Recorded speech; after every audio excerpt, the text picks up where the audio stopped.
Unauthorized opinions expressed on the internet would be censored. We are live. We are live. This is real. Welcome back to Unauthorized Opinions, UOPod.com. Like, share, subscribe. It's pure propaganda and it's super cringe, by the way.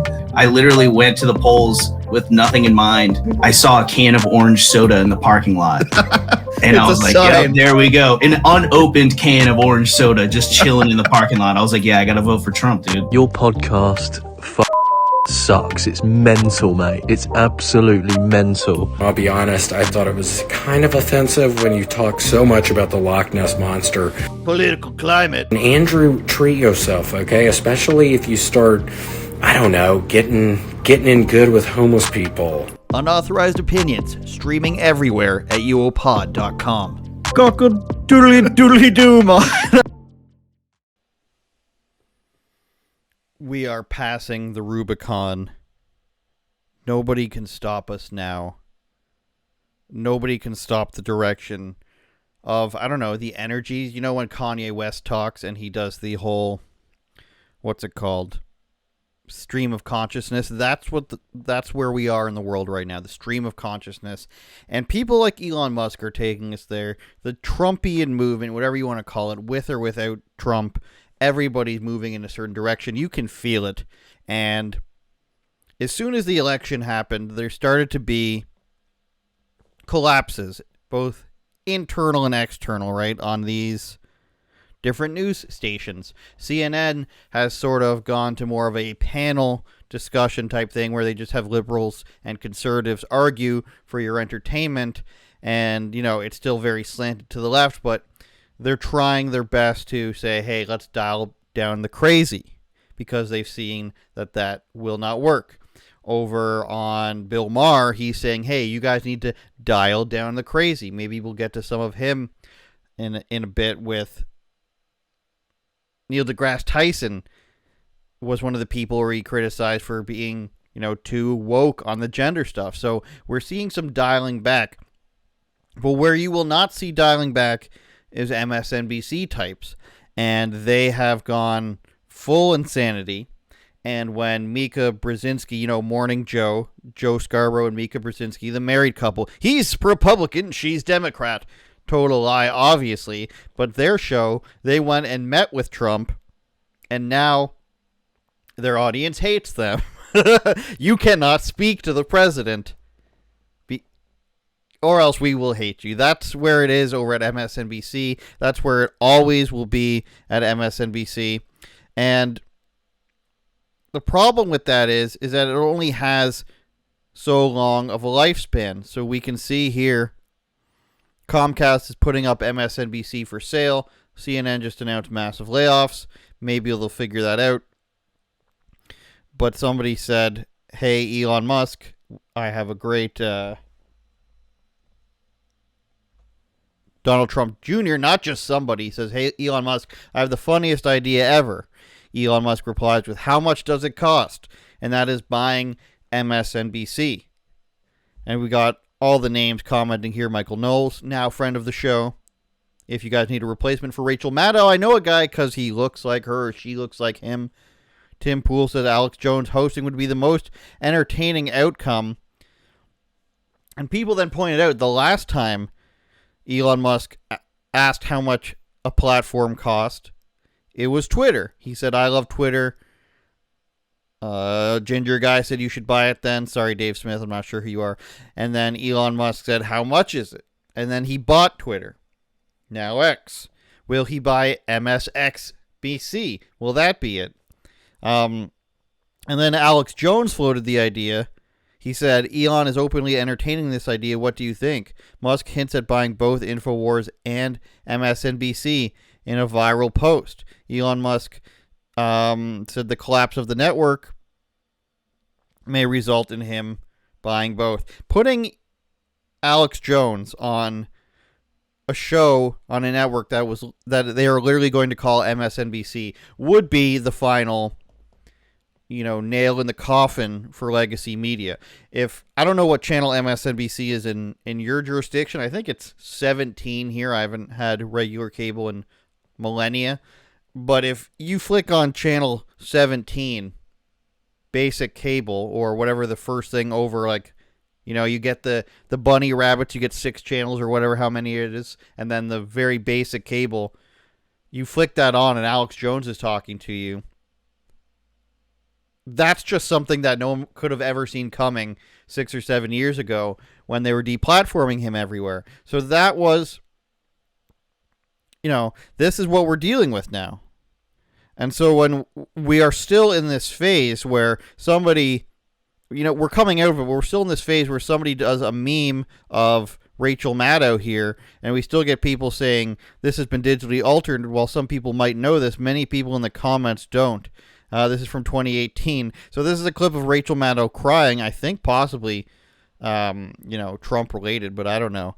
And attaching it to a meme about Elon. To at least 3...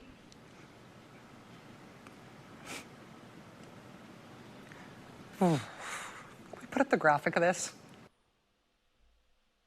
I think I'm going to have to hand this off. Yeah.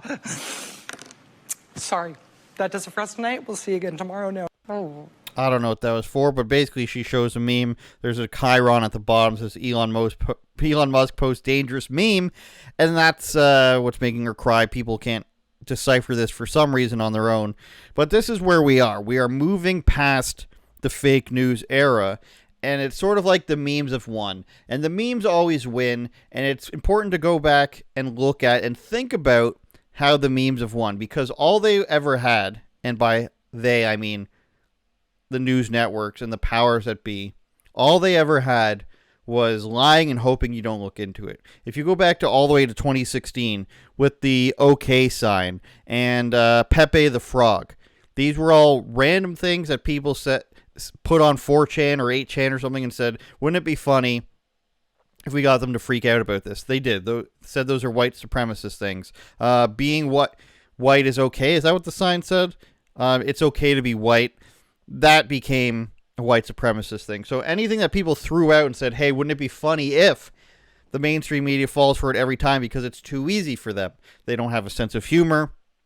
You know, Tony Hinchcliffe is a racist, you know, hate monger, and this wasn't a joke at the Trump rally at MSG.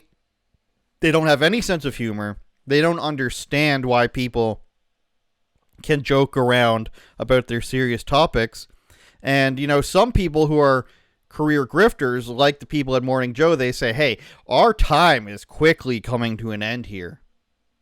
MSNBC is going to be going up for sale. I need to go and ask President Trump to spare us from the theoretical day of reckoning. The non-violent will put out their day of reckoning, and then their audience hates them for that.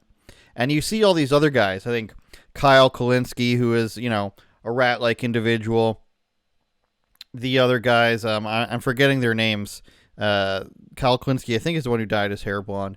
The Destinies, all these guys, they've realized that their whole narrative thing of you being stupid and them being geniuses, just like they do at MSNBC, it's bleeding viewers, it's bleeding followers. And hey, this is not the most watched podcast in the Western Hemisphere, but at least we can be sleeping soundly at night knowing that we're not going on there and being like huge wieners and cucks and everything. These other people cannot say that. So when Mika Brzezinski and Morning Joe go out and they realize the writing's on the wall, their audience hates them even more because they're just like, you guys lied to us for years and now you're abandoning us. And this will continue to happen. CNN will all of a sudden change its tone. These other places will start changing their tone. And then it's like, why? Why did you change your tone when you told us you were right all this time? Didn't you tell us Trump was a fascist that was going to kill us this whole time? And now you're saying, hey, it's not. And we showed this on the show last week with Mika's just on my mind, with Karine Jean-Pierre, how she said, no longer do we think Trump's, you know, Hitler. He's actually, things have changed is the newest thing she said. Let's see if we can find that. Karine Jean-Pierre.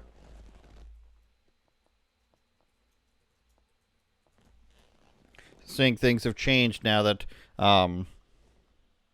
no, we get something completely different for Karine. Let me show you guys this. I don't know who Karina is.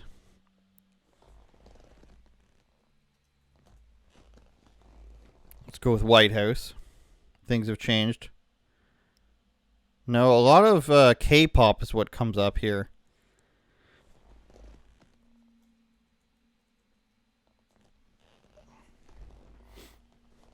What's just the latest with Karine Jean-Pierre?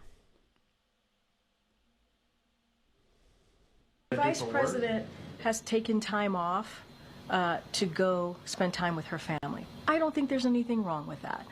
I think she deserves some time to be with her family. So she's just taking time off in the last few months of the presidency. So that's interesting. But we're seeing this crossover, and we're seeing people have basically made up their minds about the future. And I'd like to parlay that into, what's happening here in Canada. And that is Justin Trudeau seeing the writing on the wall. He's doing all these different things. So we talked about last week how, or maybe we didn't, but he said that he's going to reduce immigration numbers. It's all anybody can talk about. We talked about the immigration platform for the People's Party in Canada and how the Conservative Party hasn't really talked about it at all. So now Justin Trudeau has come out and said, we're going to lower immigration, all the way down to 365,000 people over the next 3 years, which of course is still more than they took in pre-COVID. And then they put it up to like 2 million in 2 years. Now we're going to dial it back slowly to, only almost double what it used to be. And you should be happy. But he's doing more moves. He's making more $1 million moves, as they say, in desperation about trying not to lose the next election. So he made an announcement of temporary tax relief between December and February. The past few years have been challenging. It feels like the price of everything has gone up, and while inflation is cooling and interest rates are dropping, we know that Canadians aren't feeling that in their household budgets just yet. So what they told you before was everything's awesome, and it's not unaffordable. Actually, our economy is doing quite well. This is what they've said all along. And they say it feels like the price of everything has gone up. And while we're still doing a good job, even though the inflation and the prices are all our fault, even though we're doing such a great job, we know you aren't feeling it. Why would we not be feeling it? Tell me that. Our government can't set prices at the checkout, but we can give Canadians more money in their pocket to help them afford the things they need and save for the things they want. Which, of course, we'll get to in a second. That doesn't make any sense. Starting December 14th, we're giving a tax break to all Canadians. With GST and HST exemption across the country, Canadians will be able to buy essentials like groceries, snacks, and kids' clothing, all tax-free. So this tax break will apply to prepared foods, including vegetable trays, prepaid meals and salads and sandwiches, restaurant meals, whether dine-in, takeout, snacks, including chips, candy, granola bar, beer, wine, cider, alcohol, children's clothing, footwear, cars and seats and diapers, children's toys, games, video game consoles, books, print newspapers, and puzzles for all ages, and Christmas trees. So, working Canadians will also get some cash back with a new Working Canadians rebate. Canadians who worked in 2023 and earned up to $150,000 will see a $250 check. So all this means is that we've taken, and we've talked about this before, we've taken so much money from you, and now that you're complaining, we can afford to give it back. That's what they're saying. So the HST, for those of you who don't know, is called Harmonized Sales Tax. And what it was meant to do was put a different tax on things like food, so that you didn't pay the other taxes. So it was a tax meant to save you taxes, right?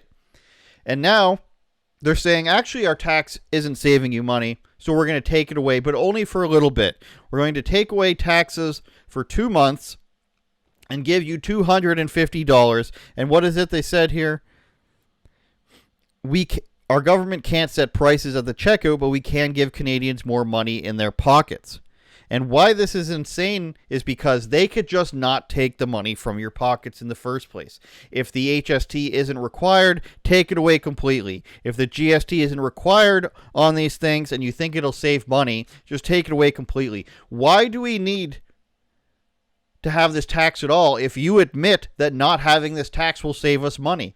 They're saying, let us take this money from you, and when we feel like it, we will give it back to you. $250. So, assumedly, if $250 back to, however many Canadians making under, this will give 18.7 million Canadians, it says, that extra help. So, if, basically half the country, you can give $250 to them, which we will calculate for you in a second.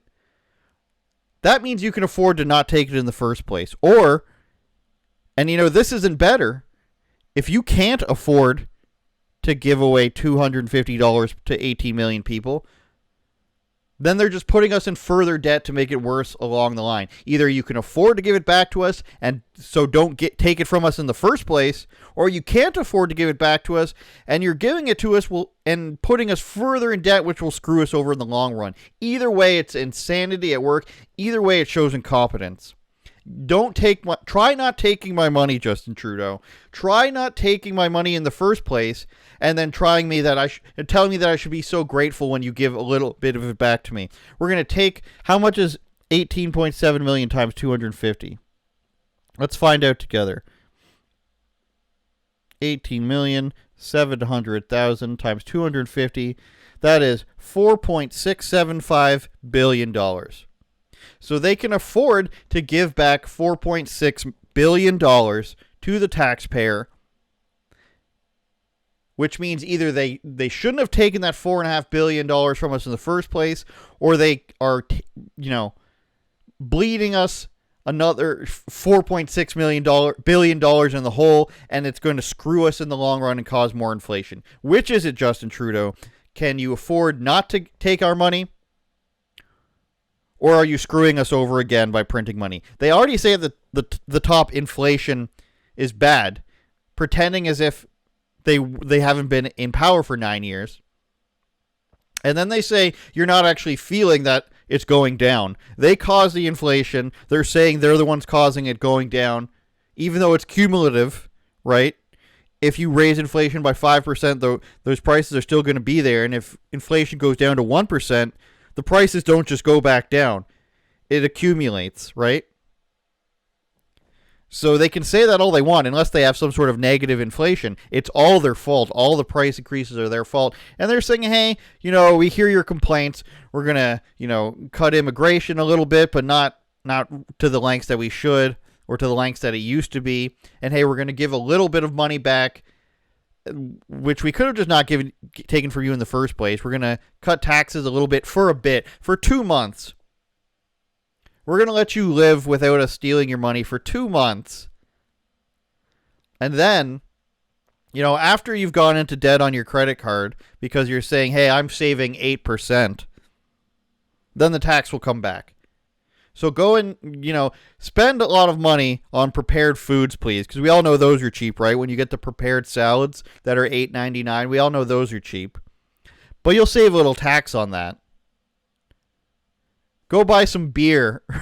Go buy some beer and some video games without some tax on it. And everything will be fine. Here's $250. Shut up. This is what Justin Trudeau is doing. Here, let's watch the video of him talking about immigration, shall we? Immigration. Let's talk about it. In the last 2 years, our population has grown really fast, like baby boom fast. It didn't grow very fast. They brought in these people very fast. And increasingly, bad actors like fake colleges and big chain corporations have been exploiting our immigration system for their own interests. So we created these rules. We brought all these people in, and it's the school's fault. He says they're exploiting it.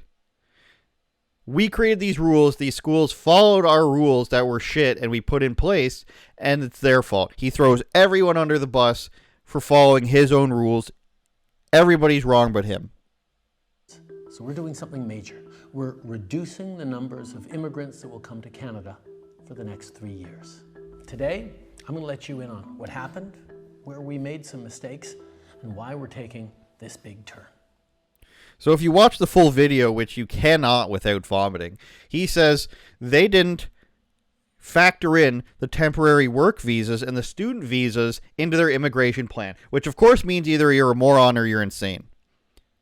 To not realize that the number of people you're bringing in through regular immigration and the number of people you're bringing in through temporary work visas and student visas, to not factor those into how many people will be here either makes you a moron or a liar. So there's no two ways about that. And now he says the population's... we have no idea how the population got here. We have no idea how it exploded so much. So we're going to, just for you, we're going to bring it down. You see what they do here about everything? They take and they take and they take. They make terrible decisions. And when they're proven wrong, when their system and their legislation and their ideas fail, they say, hey, it wasn't our fault that we failed, but we got to change it.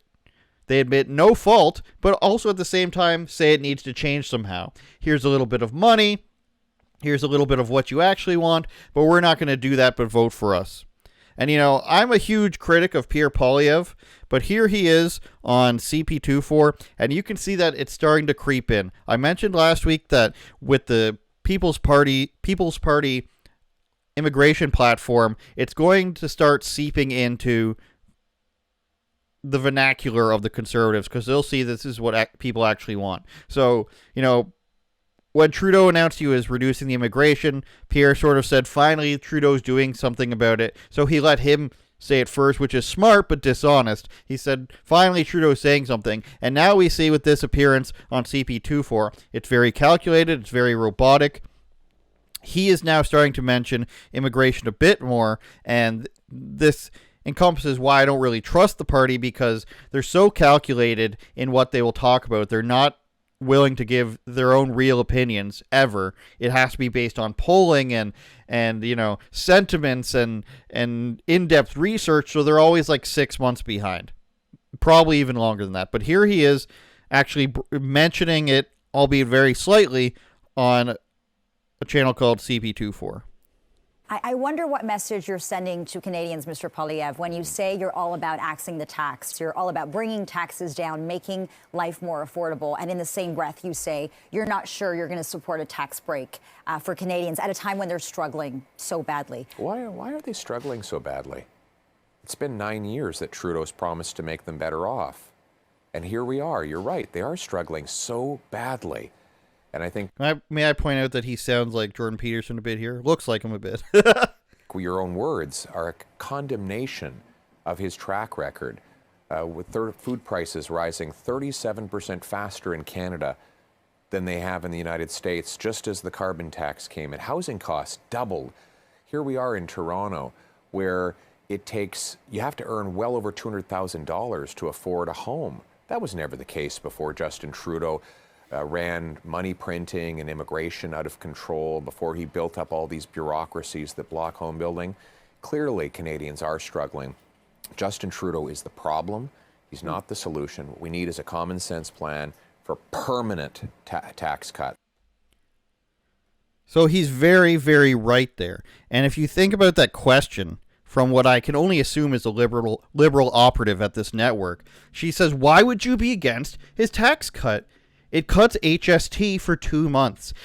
People aren't this stupid. This is the problem with this. Either this girl is terrible at her job and she's the stupid, and she doesn't know more than what she's saying, or she wants to lie to people. She wants to cover for the Liberal Party. Neither one is good. If you have a person on a big network like CP24 like that, and you're asking, why would you be against 2 months of tax breaks?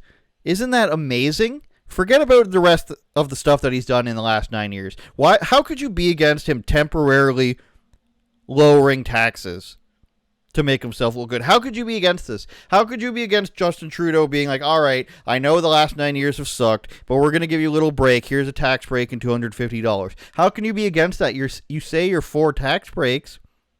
It's like she thinks that nobody can see that this is a political ploy ahead of an election for Justin Trudeau trying to garner more votes. Why would he add in video games to try to get young people to vote for him? Why would he add in booze? You're promoting people buying booze? That's the great thing. Booze and video games. Now, who doesn't love booze and video games? Should we be promoting that and providing tax breaks for that specifically? Or should we just have lower taxes overall permanently? If he was to, it doesn't make any sense for him in year 9 to say, okay, now taxes are too high.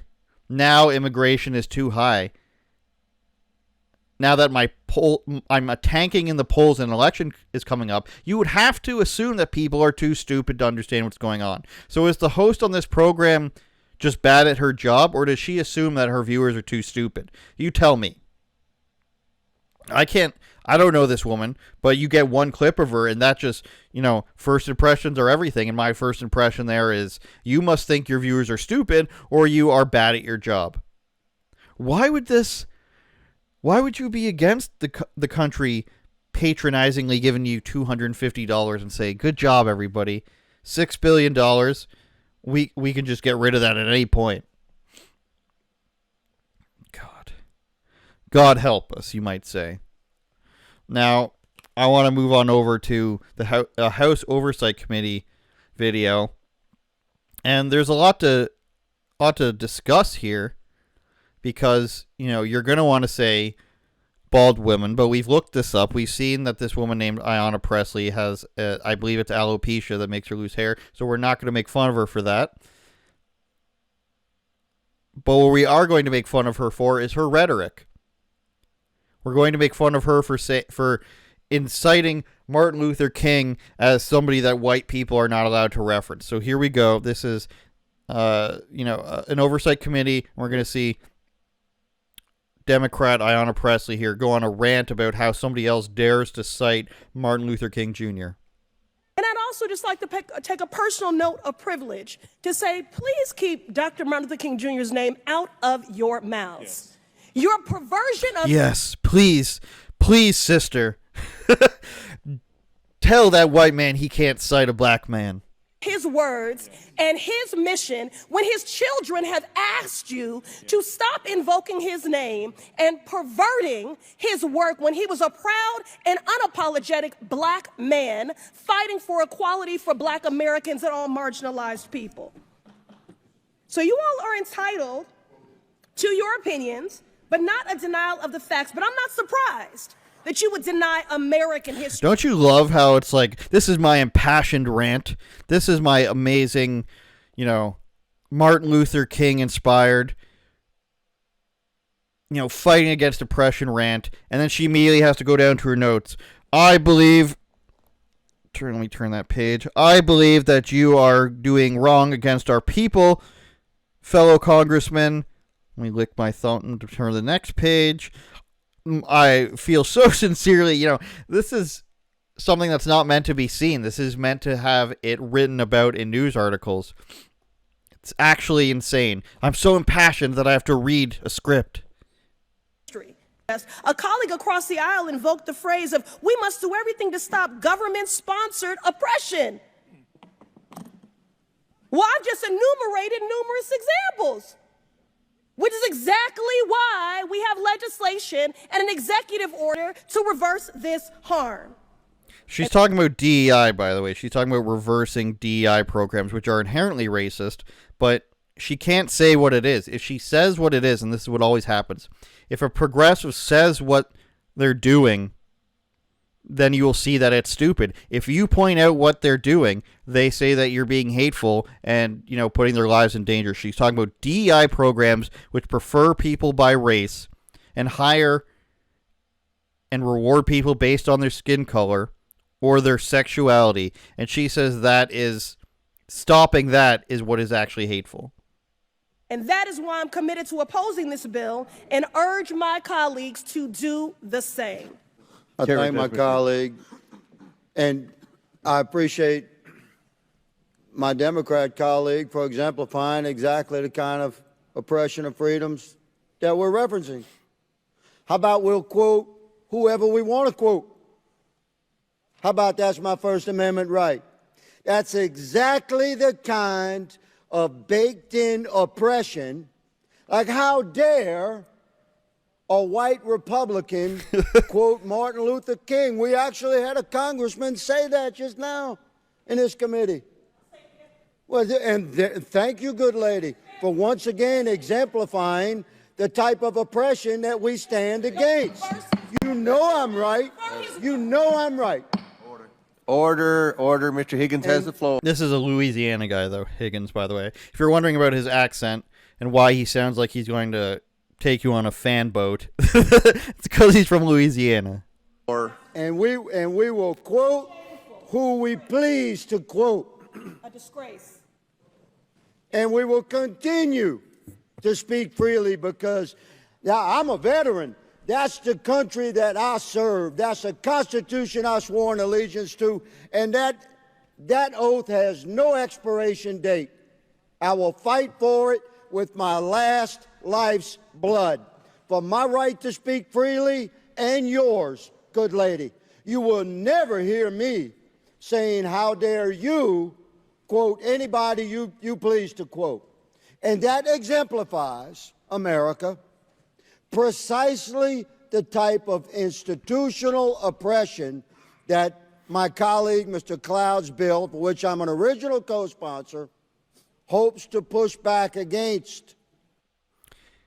Obviously, he's right here, and it's becoming more and more clear that people aren't standing for this sort of thing. She'll sit there, Ayanna Pressley, who is an MSNBC frequent guest and progressive, and say, how dare you quote Martin Luther King? Now, the interesting thing about that is not only is she a crazy progressive who says, seemingly you shouldn't be quoting this person because, he's fighting against oppression and you're promoting oppression somehow by not allowing us to pick people based on their race and gender. You're supporting oppression. That's an interesting one.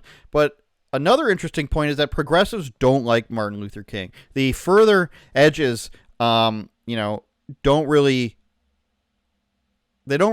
believe in what Martin Luther King said in the idea that it's not exactly what he was actually for. Martin Luther King is not liked by progressives because he didn't go far enough. And Martin Luther King is not liked by most conservatives because it was basically like a TV show what was going on there. And the people that Martin Luther King saddled up with weren't exactly the nicest people. Go check out a friend of the show, John Doyle's video about that. But progressives don't like Martin Luther King because, he didn't recognize the hatred and the inequalities. Martin Luther King's whole bit, of course, was equality between the races. So in progressive words, and it's very interesting that she would say this because she's a phony, progressives want revenge. They want to right past wrongs with their own form of oppression. That's what DEI is. Saying that, people of color, which just means non-whites, of course, anyone who's not white, need to be given an advantage to make up for past historical wrongs as they see fit. So in order to make up for things, provide reparations in a sense, we need to favor people who aren't white in institutions by giving them preferential treatment in jobs, promotions, etc. That is the progressive view on how to deal with race politics. That's not as far left as Martin Luther King. His was just, let's just be equal moving forward, which is what most people agree with. But then you've got the other view on the other side, which is, well, and it's not just really a view, it's just accurate history, that Martin Luther King, he began getting in with black identitarianisms, including people who called to kill white people. That's also in there. You will see, if you watch that John Doyle video, that there are women and movements who called for violent uprisings, race-based riots, of course. But people kind of don't want to remember that or reveal that, or whichever word you want to use, because they want to focus on him talking about equality. Now, wherever you stand on that, that does not equal Ayanna Pressley being honest, because, real progressives that she cozies up to, and that, this is not just me being like, oh, you're guilty by association. She goes on MSNBC, she says these things in other forums, she says that she's pro, in the same sentence here. I'm not extrapolating it all here, that's what I'm trying to say. She says in this that DEI programs need to be enforced, but at the same time, how dare you quote Martin Luther King, who just said equality, not make these things mandatory the other way.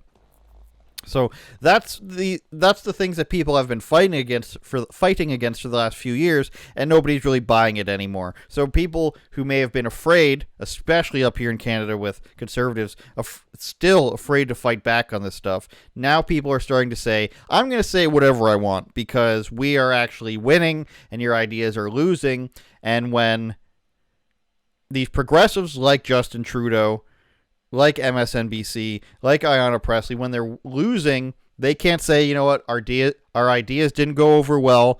Maybe I was wrong. Maybe this isn't the way to do things. They doubled down. And, you know, in some ways that's the right thing to do if you truly believe in what you're doing. But at some point you kind of have to prove yourself right. You kind of have to be, you know, you kind of have to have some evidence to what you were saying that it works or that a lot of people agree with you. When it doesn't work and a lot of people don't agree with you and your movement isn't growing, it's kind of a sign that your ideas are pretty bad. You know, a lot of right-wing and conservative ideas and movements are growing and more people are coming into that side. You saw how many people voted for Trump and how it was a much, you know, bigger victory than everyone expected. And you're just like, okay, maybe there's some credence to this because more people are joining this. But fewer people are joining these progressives, and they're recognizing their audiences are leaving them after believing them for years. And they're thinking it's not that I'm wrong. It's let us continue to be crazy. And can you blame them? I mean, if you're that crazy and your ideas are this crazy, do you think that being wrong is going to waver their opinions? Probably not. So maybe in a way that this segment is saying, hey, Ayanna Pressley, even though what you're saying here, you know, contradicts itself, you keep pushing those crazy pills. Rachel Maddow, keep pushing those crazy pills, and maybe it'll work for you, and maybe it'll just end up with Elon Musk and Alex Jones running your network. Hey, maybe that's what they wanted. Maybe that was the 5D chess they were playing. Maybe they were thinking, what if we get our network bought out? Then we can say we are being oppressed. I don't know, but that's just what I think. Let's wrap up with some fun stuff. And by fun stuff, I mean stupid stuff. If you remember WrestleGate, which is my personal magnum opus, where I made a tweet based on what I heard about wrestling. Let's go ahead and find that, shouldn't we? We should. I made a tweet about wrestling. Can't we? I thought we could search someone's tweets on Twitter. So this is the tweet that broke the wrestling world for whatever reason. Whoops, sorry about that. Broke the wrestling world, caused people to, you know, send me death threats, call me a piece of garbage. Even, you know, a guy wrote a Reddit post about me that was hilariously untrue, but we don't want to address that directly. I said that the guy was a good guy. I tweeted that the guy was a good guy, and they're like, it confirms everything. Everything must be true. But I'm going to say 99% of it wasn't true. So, and basically what I had been saying since then is because I had enough of this. One of my friends is a big AEW fan. I had enough of seeing AEW, this wrestling, you know, WWE is the big one. AEW is the second biggest one, in, you know, as far as I know. And I started saying this. They said, how dare you comment on wrestling? You know, if you don't like what I'm saying, just ignore me. But they said you never talk about it. But I'm a sports writer, and I said, you know, this stuff that they're pushing out, and they were doing a new TV deal at the time, and there were negotiations going on. And I was thinking, you know, this is a company that speaks to young children, and they're putting out trash after trash after trash. They've got a guy who believes he's a woman, and they treat him as if he's a woman, and it's not a bit or anything. They treat this guy he thinks he's a trans woman as a woman.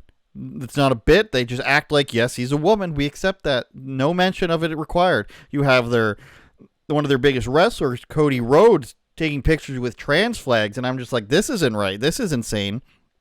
And, you know, every few weeks I see a thing from AEW where they're talking about, where they're promoting something stupid, right? They're doing something stupid, and yes, of course, the WWE will do stupid things too. But here they are showing this kid, and I don't want to get copyright strikes, so we'll just see if we can get the audio in here. They're showing the Costco kid here in the ring from this family of obese kids, and I'm just like, what are you guys doing here? You bring this obese kid, and I feel bad for the kid, and I don't even want to name him because it's not his fault, it's his parents' fault. You bring in this obese kid and celebrate him and have him be part of one of your matches, and it's like, what are you doing here? How many ways can you damage children through wrestling? Teaching kids that it's okay for a man to pretend that he's a woman and beat up other women, albeit predetermined. It's still the lesson here. If you're a child, you probably believe a lot of this stuff is real. And the physicality of it is real, of course. You can't fake being hit with a chair. You can't fake falling from 20 feet. So you're teaching kids that. If you say you're a woman, it's fine. We will treat you as one. Insanity.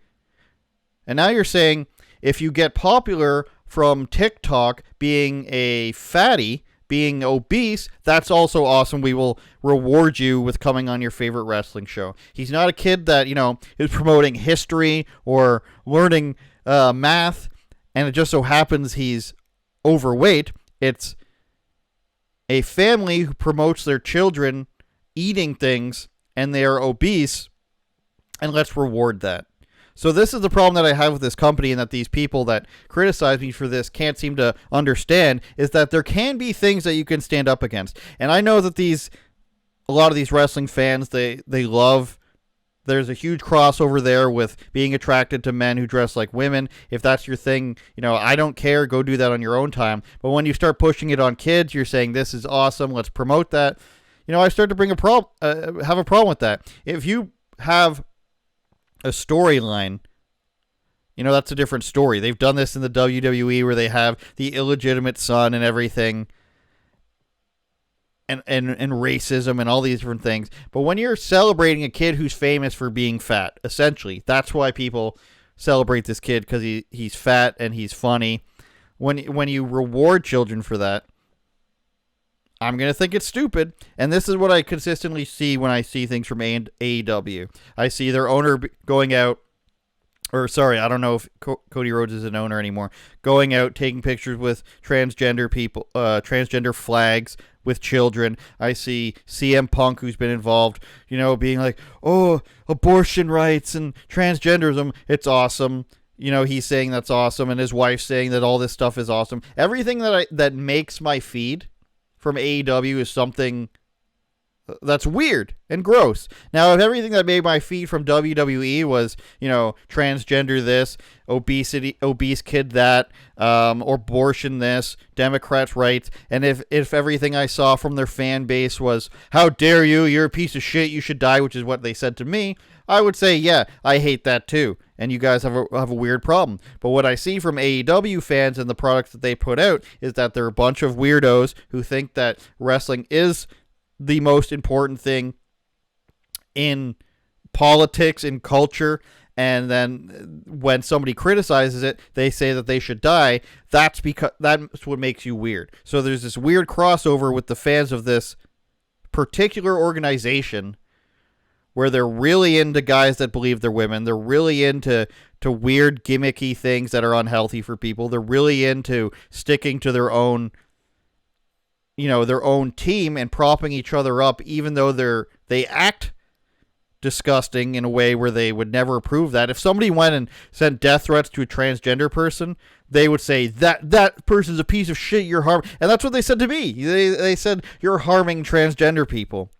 But at the same time, it's okay to send me death threats. It's interesting how that works. It's like, in the sports world and a lot of sports media, it's not as consequential in real life, and I am a person who loves sports and video games and all this stuff, but it's not as consequential, so it doesn't receive the same criticism. So people get away with stupid progressive ideas that don't work in real life. They get away with pushing them in sports and video games and entertainment because it's not as critiqued.